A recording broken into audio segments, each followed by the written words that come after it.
ఓ ఏం చేస్తున్నావు?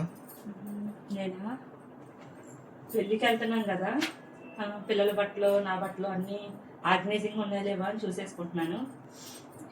ఇక నుంచి మన ఛానల్ అయితే పెళ్లి సిరీస్ వస్తుందండి. దసరా దివాళీ సిరీస్లు ఎలా బాగా హిట్ చేశారో ఈ పెళ్లి సిరీస్ కూడా బాగా హిట్ చేస్తారని అనుకుంటున్నాను.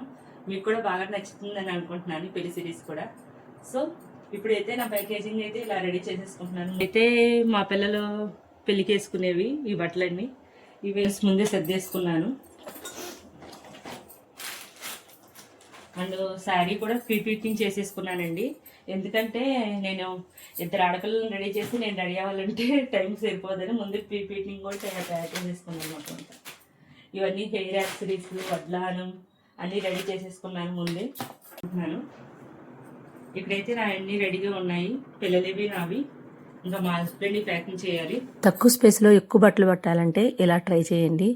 బట్టలు కూడా చాలా ఆర్గనైజింగ్గా ఉంటాయి. ఆగండి నా వాయిస్ని భయపడుకోకుండా అబ్బా, మ్యారేజ్కి వెళ్ళి వచ్చాం కదా, వాటర్ చేంజ్. నా వాయిస్ అయితే కొంచెం పోయింది, మొత్తానికైతే పోలేదు. ఈ పెళ్లి సిరీస్ త్వరగా పెట్టాలని ఆతృతలు ఈ వాయిస్తోనే డబ్బింగ్ చెప్తున్నాను, కొంచెం అడ్జస్ట్ అవ్వండి. పాయింట్కి వచ్చేస్తాను.